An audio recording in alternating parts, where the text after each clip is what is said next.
Today we're going to talk about the surprising link between getting pissed on the internet and being kind of stuck IRL.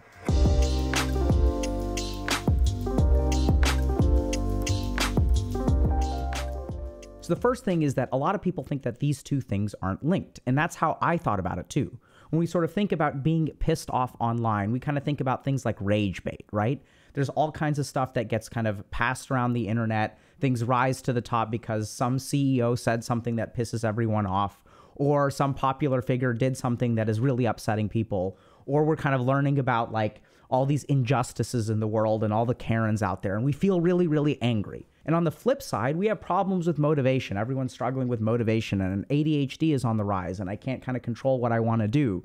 And even though there's a lot of stuff I should be doing, I can't bring myself to do it. And we sort of think that that second thing is also related to stuff like dopamine and technology addiction and video game addiction.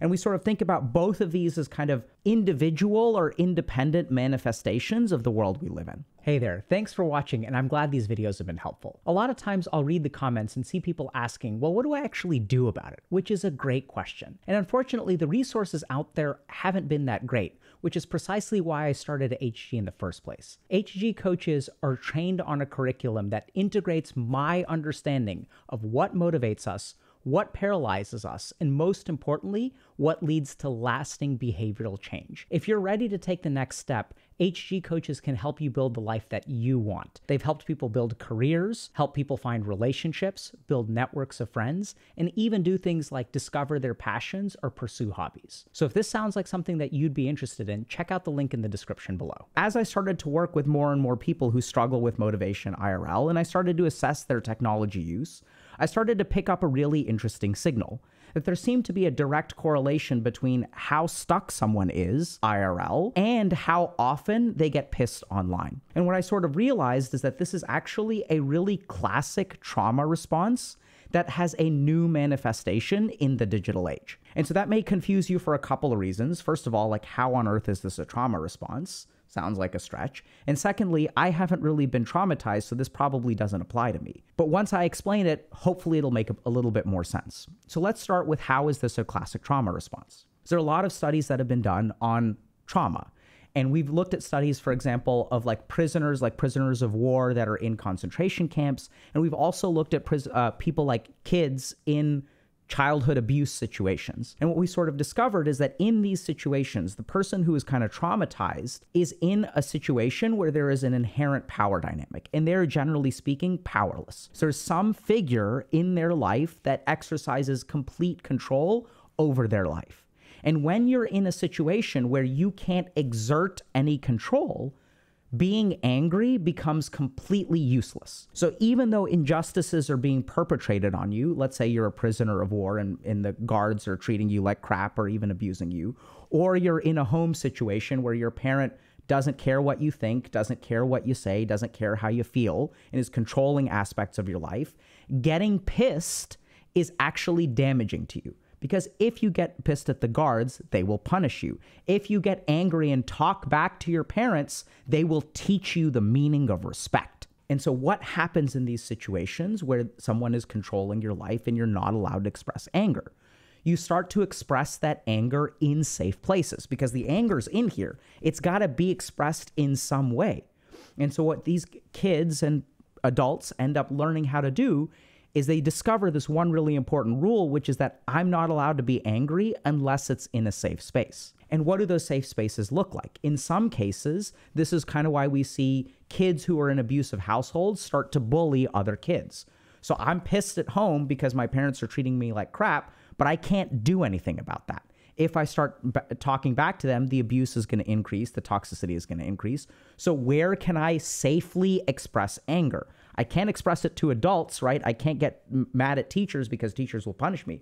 But what I can do, what is the safest expression of anger, is I can find the smallest kid in class, the least threatening kid, and I can start to bully him. And what we sort of see in adults and prisoners of war is that they will oftentimes displace that anger in safe places. And what does it mean to safely displace anger or safely express that anger? That means that you can express anger sort of as much as you want, and there's a never-ending outlet for your anger, and that there's no consequence to expressing the anger. So when I express anger, I don't get punished in some way. So I wonder if there is any situation that exists today where I can get as mad as I want to and there are never any consequences.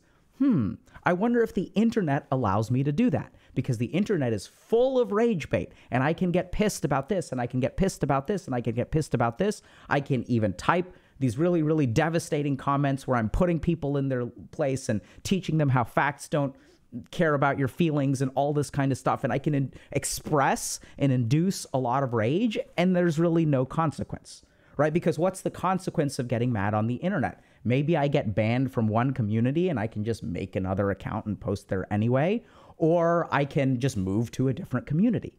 So I started to realize that the internet is actually like one of these spaces where people can safely displace anger. Now, the next thing that you may be wondering about is, okay, fine, I get pissed off on the internet. Maybe some of it is rage bait and maybe I'm displacing some of my anger, but I wasn't really traumatized. And this is where we have to think a little bit about these trauma responses are not necessarily due to someone being a prisoner of war or being physically abused in the household. Really, the threshold for this trauma response is basically you growing up in an environment where it was not safe to express anger and you ended up displacing it in other ways. So if you had super controlling parents, if you had parents or other caregivers that really didn't care about what you think and you weren't safely able to express your feelings, and the number of people who fall under that category is actually way higher. I started to see this in a lot of people that were struggling with motivation. And so the second thing to consider is that this trauma response doesn't really require someone to have, a diagnosis of PTSD. You don't have to be a prisoner of war or even have like physically abusive parents. Really, what engages this particular facet of trauma is simply growing up in an environment or being in an environment, even today, where you are not safely allowed to express your anger. So it could mean having really controlling parents that if you talk back to them or you get angry, they punish you for anger. It could even be something like a work situation where if someone treats you unfairly, you're not allowed to talk back to them. You're not allowed to even contradict them. You can even do it in a respectful way, but you still kind of get punished for it. And the number of people that fall into this category is way higher. And now, what does this have to do with motivation? If you look at the trauma literature, what you actually discover is that these people who are not safely allowed to express anger also struggle with motivation. In the literature specifically, there's a term called the paralysis of initiation, which talks about how these people struggle to get tasks started and are motivated towards completion. And if we sort of think about it and we start to understand, okay, what does anger do for us? What does anger do to our brain? This will start to make a lot more sense. So if we think about different emotions, there are some emotions that will lead to things like avoidance, like fear and shame. And there are some emotions that are actually motivating emotions. And anger is kind of at the top of the list there. And you'll see this even if you look at like media representations, right? So when you've got like the hero or heroine who's in this situation of injustice, where they're the good guy and there's a bad guy and things are unfair, what is their emotion that causes them to rise to the challenge? What is the emotion that motivates them, right? I'm never going to let this stand. This is never going to happen again. I'm not going to take it laying down. I'm going to get pissed. And so if we think about these classically negative emotions, which ones do the people who are heroes or heroines actually experience the most? They experience anger. And that's exactly what anger is designed to do, right? So if we think about it from an evolutionary perspective, when I get pissed, I'm willing to put myself in dangerous situations.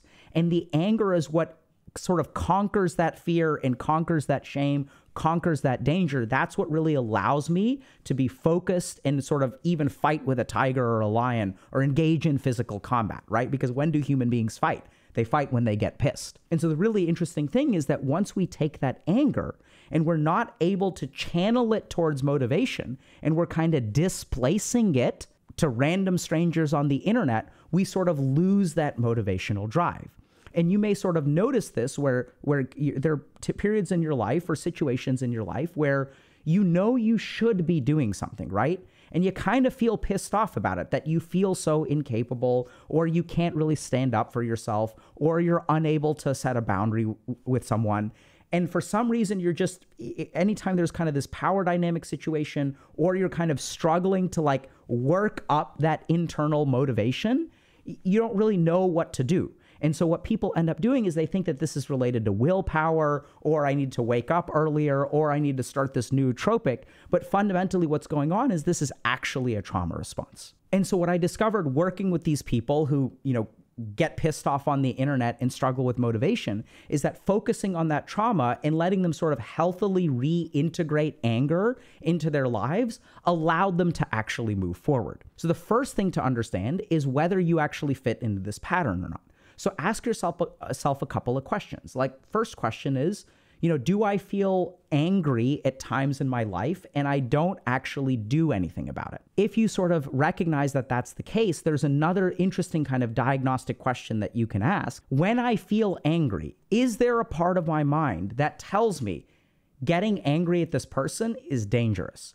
Anger only causes you to mess things up even further. Do you have a natural reaction to anger that is actually fear? So oftentimes what these people experience is there's a spike of anger followed by a bigger spike of fear. And the fear kind of conquers the anger and then sort of tells you, hey, don't do anything about it, right? It warns you. It sort of creates some anxiety. And then what you end up doing is getting pissed at something on the internet. You open up your phone, you start scrolling through stuff, and then you sort of click on the rage bait inducing stuff. And if you really pay attention to that pattern, what you may find is that this time when you're browsing the internet or social media, your mind gravitates not towards cute cat videos, but things that piss you off. And so the next thing to kind of consider is that if this sort of fits you, you can absolutely see a trauma-informed therapist or someone who's trauma-informed and kind of work on those motivational issues. But the other thing that I would strongly encourage you to do is sort of start to develop that healthy relationship with anger and start by just noticing, okay, I feel anger and I feel fear. What is the fear telling me not to do? And then take a step back from those things, maybe meditate for a second, and then ask yourself, okay, if someone else were in this situation, what would I advise them to do?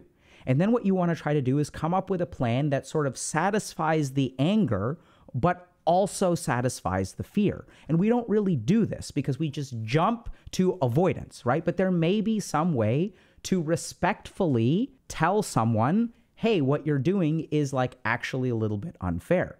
And the problem is that your mind is going to be scared of even these situations because it learned a long time ago that even respectful disagreement leads to punishment. But if you're 10 years older, 15 years older, and your situation is different, you're not in that abusive household, you're actually in a job where, there's more respect, hopefully, then you can actually try to pilot some of those interventions. And this is exactly the kind of stuff that we try to teach people when they come into coaching and stuff is how do you understand, your emotions and how can you sort of figure out this middle path that is not giving in to your initial reactions, but also helps you move forward. So I know it sounds kind of bizarre, but we sort of think about anger and as being induced by rage bait on the internet, which is absolutely the case. There is a piece of rage bait there. And we also think about motivation as being related to dopamine and sort of technology addiction. And there's absolutely a piece of that as well. But what I've really discovered is that there's a hidden link between these two things. And it's actually a novel manifestation of a classic trauma response.